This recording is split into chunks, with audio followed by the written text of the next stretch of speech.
Bonjour à tous, c'est Ophi Raven de l'équipe Normal Paranormal. Je fais cette petite vidéo pour vous expliquer certaines choses, mettre les choses au clair sur certains points, parce que je suis arrivée à un stade où je ne peux plus. Voilà, je ne peux plus. Je vais vous expliquer ce que je peux plus, le pourquoi je ne peux plus et ce qu'il en est. Donc, bon, la majorité d'entre vous connaissent Normal Paranormal depuis quelques temps déjà.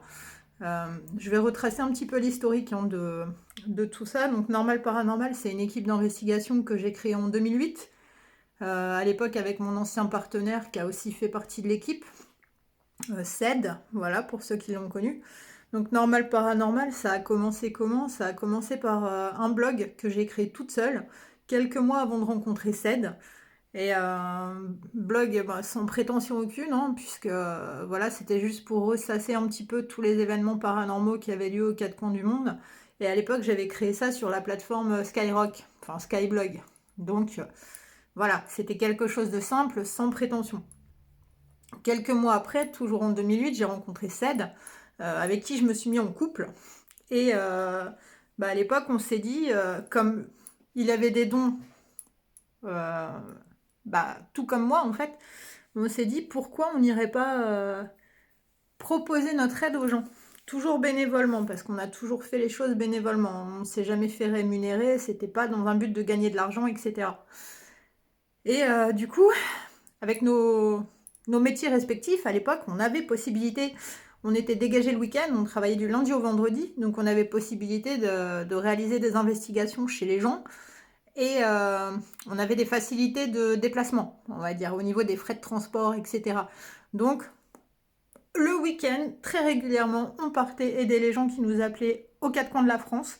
C'est ce qu'on faisait avant, euh, parce qu'on en avait la possibilité. Voilà. Là, ce qui se passe concrètement, c'est que Normal Paranormal, ma petite équipe, souffre depuis plusieurs années.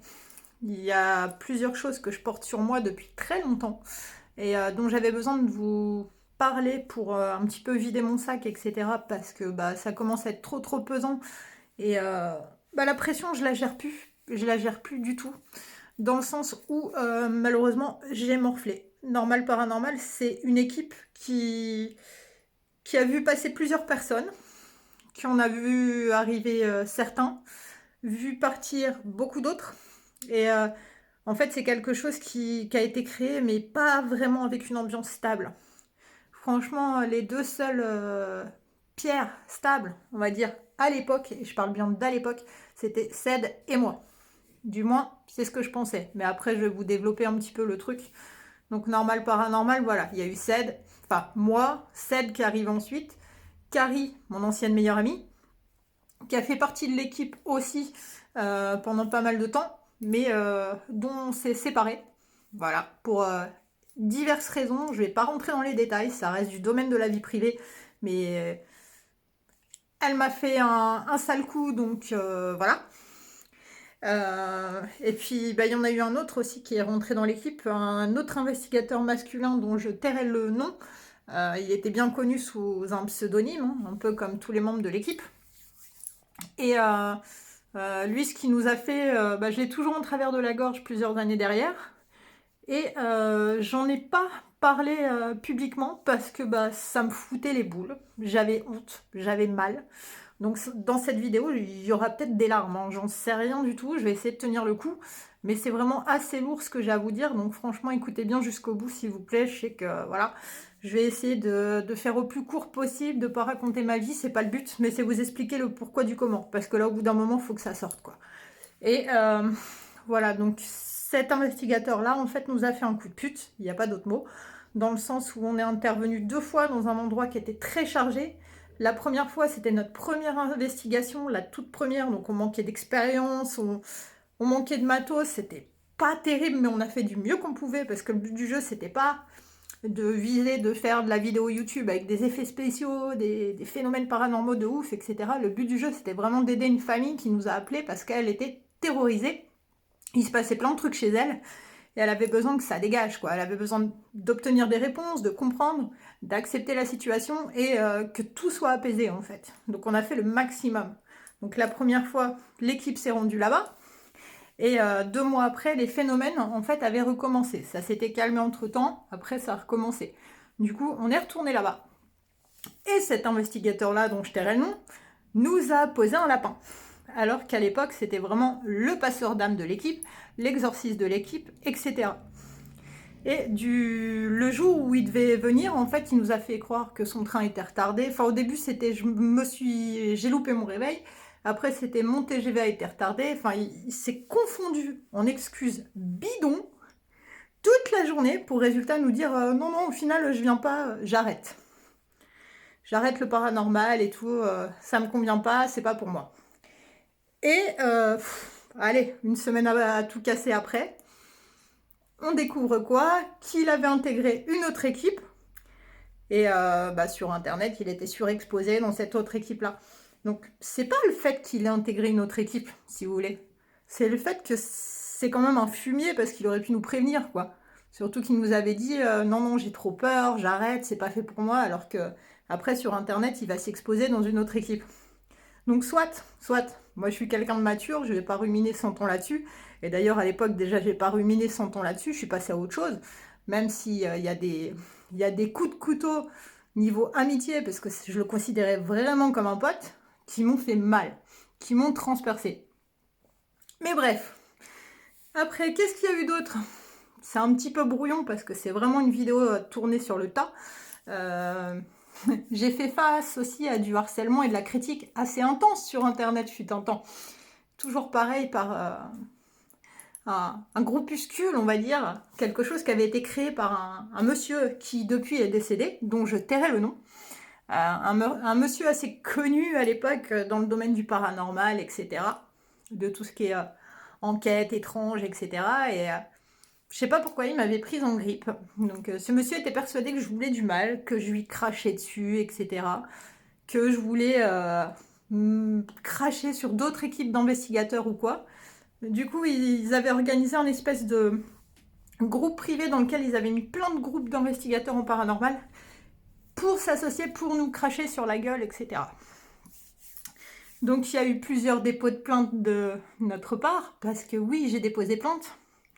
J'allais pas rester comme ça avec des propos diffamatoires et dégradants sur ma tronche alors qu'ils n'étaient pas justifiés. Donc j'ai eu des attaques sur mon ancien physique, parce qu'à l'époque j'étais obèse.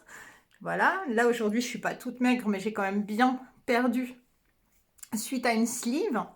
Voilà, j'ai eu beaucoup d'attaques sur mon physique, etc., sur mon couple. C'était des gens à qui je faisais confiance, que j'avais ajouté dans mon Facebook, sur mon compte réel, mon compte perso, chose que je ne ferai plus jamais, même si je m'entends bien avec vous. C'est fini tout ça. Je me protège, je protège ma vie privée et c'est mon droit et c'est mon choix. Et je suis quand même libre de faire ce que je veux. Même si ça peut décevoir certains, je me protège et je protège surtout ma famille. Parce que pensez aussi aux proches, pensez aux enfants, pensez aux parents, pensez aux frères et sœurs, etc. Ne pensez pas qu'à vous-même. C'est pas parce que forcément vous nous trouvez sur Facebook, parce on peut être facilement trouvable. On peut avoir des centres d'intérêt en commun, on peut se croiser au travers de groupes, de pages, de trucs qu'on va avoir en commun les uns et les autres. C'est pas pour autant qu'on est réellement amis, quoi. Et voilà, donc là, c'était vraiment des gens que j'avais ajoutés sur Facebook et qui me l'ont fait à l'envers, qui ont critiqué majoritairement comme quoi mon Facebook, ça cassait pas des briques, que je parlais pas particulièrement de paranormal. Ben non, il n'y a pas que le paranormal dans ma vie, j'ai tout plein d'autres centres d'intérêt. Je ne parle pas constamment de chasse aux fantômes, même si j'ai horreur de ce terme. Voilà, je vis quoi, j'ai des potes, j'ai une famille, j'ai un taf en dehors, voilà, je vis. Il y a le paranormal, mais il y a plein d'autres trucs à côté, quoi. Et donc voilà, j'ai dû faire face à beaucoup de critiques, ça nous a bien amoché la gueule. Donc déjà à l'époque, voilà, 2 investigateurs qui étaient partis, donc Carrie plus l'autre investigateur masculin de l'équipe. Et il restait plus que Ced et moi. Et avec Ced, qu'est-ce qui s'est passé? Je sais pas si vous avez percuté le truc, mais j'ai été mariée avec Ced. Et depuis 2017, on est en instance de divorce. Et Majoritairement, il y a très peu de gens qui étaient au courant, mais on est séparés. Enfin, pas encore divorcés à l'heure actuelle parce que soucis avec les avocats, soucis juridiques, mais ça c'est un autre problème. Mais on est en instance de divorce, on ne vit plus ensemble, on fait plus rien. Et les dernières années, là, depuis ouais, 2017, il était encore dans normal paranormal parce qu'on était resté, enfin, on est resté en bons termes, mais on n'est plus en couple. Enfin, maintenant, vous le savez, je suis avec Fricro, alias Seb. Il y en a qui viennent sur nos pages, etc. depuis TikTok, et qui nous ont connus sur TikTok. Et d'ailleurs, je leur fais un gros bisou et je les remercie. Mais voilà, donc ça fait déjà plusieurs années que Ced était dans l'équipe. Normal Paranormal, c'était devenu un duo, mais on n'a pas fait grand-chose. Honnêtement, on n'a pas fait grand-chose du tout. Après, il y a eu le Covid qui est arrivé, donc même avec Seb qui a intégré l'équipe dernièrement, donc maintenant je suis avec Seb en binôme. Et ben franchement, qu'est-ce que vous voulez qu'on fasse quoi? Le Covid, le couvre-feu, etc. Enfin, la vie coûte cher. On n'a plus les moyens financiers ni logistiques de se déplacer dans toute la France, donc ça a limité notre champ d'action à 3 départements limitrophes, parce que nous on est du 60, donc on voulait intervenir sur le 60, le 78 et le 95, mais honnêtement, voilà, et j'en viens au fait, et je finirai je pense la vidéo incessamment sous peu après avoir dit ça, je vous annonce que malheureusement, Normal Paranormal, c'était mon bébé, mon projet que j'ai créé en 2008. Eh ben c'est fini. C'est fini pour plusieurs raisons. Voilà. Il y a... Je vais pas forcément les donner dans un ordre particulier, mais je vais déjà parler de la chaîne YouTube. La chaîne YouTube, au départ, elle a eu pas mal de succès. Il y a eu quand même un bon petit paquet d'abonnés. C'était très sympa. Je faisais pas mal de vues. Ça faisait plaisir aussi. Si bien que la chaîne, elle avait été monétisée. Et du jour au lendemain, en fait, j'ai eu tout qui a volé en éclats. C'est-à-dire que mon couple s'est cassé la gueule. YouTube m'a contacté pour me dire on vous démonétise parce que vous suscitez plus assez d'intérêt et vous ne postez pas de vidéos assez régulièrement. Ils avaient besoin que je produise plus de contenu, etc. dans tous les sens. Enfin, j'ai eu divers problèmes de santé, j'ai perdu un bébé, etc. Enfin, il y a eu une période vraiment où j'étais plus en mesure de créer quoi que ce soit, de faire quoi que ce soit, d'intervenir chez les gens et tout. Je voulais plus rien entendre, je voulais plus voir personne, je voulais juste rester tranquille. Parce que j'en avais besoin. Et c'est quelque chose qui arrive à n'importe qui, en fait. Donc, voilà. Donc, j'ai surmonté ce truc-là. Voilà, le couple qui se cassait la gueule, enfin, j'en prenais encore plein la tronche sur YouTube, etc. Parce que les gens, cons comme des manches à balai, ne se fiant qu'au physique, se basaient sur mon physique de l'époque. Et quand bien même si j'avais encore pesé encore 140 kilos comme à l'époque, il est où le problème? Est-ce que le fait d'être costaud diminue les performances? Diminue les capacités, les ressentis, enfin je sais pas. Il y en a, faut qu'ils m'expliquent leur concept parce qu'on n'est pas aligné, on n'est pas calibré pareil. Mais du coup, voilà, quoi qu'il en soit, normal, paranormal, c'est fini. Et je suis désolée de vous dire ça. On n'a plus le temps au niveau du taf. Parce que Seb et moi, on a des métiers respectifs qui nous prennent énormément d'heures, avec des plannings qui sont complètement what the fuck, des horaires qui sont carrément irréguliers.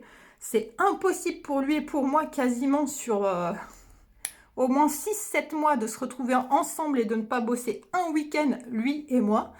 C'est impossible d'avoir 2 jours de repos d'affilée, notamment pour la part de Seb. C'est pas possible, c'est pas possible. Et pour ceux qui nous ont vus passer chez eux pour les investigations, ma méthode, en fait, ma pratique n'avait pas changé, dans le sens où les investigations, elles se passaient comme ça. C'est-à-dire que l'équipe, elle arrivait le samedi dans la matinée chez les gens, chez qui on était censé intervenir. En journée, on interrogeait quelques personnes, pas 36 000 non plus, parce qu'on demandait à ce qu'il n'y ait pas trop de monde dans l'endroit qui nous recevait, en fait. Mais voilà, on faisait des relevés en plein jour déjà, des phénomènes qui sont passés dans telle ou telle pièce, on faisait des identifications. Et après, le soir, dans la nuit du samedi au dimanche, on intervenait sur place. C'est là qu'on plaçait le matériel, les K2, les caméras, les laser grids. les détecteurs OMF, le M-Pump, la Ghostbox, etc. Enfin, tout le matos, toute la totale, c'était utilisé toute la nuit. Et il n'y avait que le dimanche matin, donc le lendemain, une fois que qu'on jugeait que le taf était fini, c'est-à-dire que les mauvaises ondes, ce sur quoi on tombait en fait, étaient complètement dégagés, nettoyés, partis, que on rentrait chez nous. Là, honnêtement, c'est plus possible du tout, du tout, du tout, du tout. Et j'en suis la première à en être désolée. Mais les aventures d'investigation, on va dire, voilà, déjà, si vous n'êtes pas bête, si vous connaissez la chaîne YouTube, si vous y êtes allé depuis un certain temps ou depuis moins longtemps, vous avez dû voir et peut-être même sentir qu'il y avait de moins en moins de contenu vidéo qui était publié dessus. Bah déjà, le fait de se faire démonétiser, ça fait un petit peu mal au cucu. Hein. Question égo, franchement, ça m'a mis une bonne claque. Et encore, c'est pas avec ce que je gagnais en monétisation, hein. Mais c'est vraiment que j'avais l'impression que mon travail, c'était de la merde et je suscitais plus d'intérêt. Donc c'est blessant, ça fait mal. Et en même temps, bon, le champ d'intervention géographique, les moyens techniques, logistiques, tout ça, ont été vachement amoindris. On s'est bouffé le Covid entre deux avec toutes les complications, et encore, on est en plein dedans, on n'en a pas fini, hein, voilà, quoi qu'on en dise. Donc non, là c'est vraiment plus possible, c'est vraiment, vraiment plus possible. Donc, je continuerai d'être sur Internet pour répondre potentiellement à vos questions, vous conseiller, vous aider, mais je ne serai plus active dans le sens intervention sur le terrain. Ça, faut laisser de côté, c'est fini. C'est pour ça que je pense à faire fermer la ligne de l'équipe, puisqu'on avait un numéro de portable sur lequel, franchement, honnêtement, on recevait beaucoup plus de coucou, qui sont très sympas en soi, plus que de véritables appels dédiés à une possibilité d'intervention chez quelqu'un qui avait vraiment besoin d'aide. Honnêtement, tous les mois, je paye un forfait téléphonique de ma poche, puisqu'on n'est pas une assos, on n'est rien, on est bénévole, donc tout est à mes frais. Et je peux plus me permettre de continuer de payer pour rien. Je peux plus me permettre non plus de pas recaler les gens, mais entre guillemets, vendre du rêve, les faire espérer ou quoi, qu'on passe les voir, etc. Dans le but d'intervenir chez eux. Hein. Parce que on n'a pas le temps, on n'a pas l'argent, on n'a pas les moyens dans tous les sens du terme en fait. Désolée si je cherche un peu mes mots, mais non, on peut plus, on peut vraiment plus se permettre de faire ce genre de choses et je suis vraiment désolée. Donc voilà, mon petit matos, je vais le garder en souvenir, le mettre dans un placard. Mais voilà, il n'y aura plus d'investigation, il n'y aura plus d'intervention chez les gens. La seule chose que je ferai, c'est que voilà, on sera présent sur Internet pour répondre à vos questions, vous conseiller, etc. Je continuerai quand même mon combat hein, contre tout ce qui est apparenté au spiritisme, principalement la planche Ouija, etc. Tous ceux qui me connaissent depuis quelque temps savent combien je trouve que cet objet est dangereux et combien de fois j'en ai parlé et combien de fois j'ai essayé de mettre en garde, notamment les plus jeunes, face à ce genre de pratique. Donc je serai là toujours pour continuer de répondre à vos questions, etc. Mais par contre, voilà, je vais me lancer dans tout à fait autre chose. Ça, bon, oui et non, ça sera pas forcément similaire au paranormal, mais ça aura quand même un petit rapport, dans le sens où moi sur Internet, je continuerai ma page, je continuerai sous l'identité Ophiraven. C'est comme ça que vous m'avez connue et c'est comme ça que je resterai. Il n'y a pas de raison que ça change. Ça sera toujours Ophiraven. Mais voilà, faudra oublier normal paranormal. Ça fait partie de mon passé. Il va falloir le mettre de côté. Alors je sais que il y a peut-être des gens qui vont être tristes, moi la première. Mais voilà, faut se rendre compte de la réalité des choses. Ça sert à rien d'espérer un truc si clairement ça peut pas tenir. C'est mort. Et je suis désolée d'avoir à vous l'annoncer comme ça.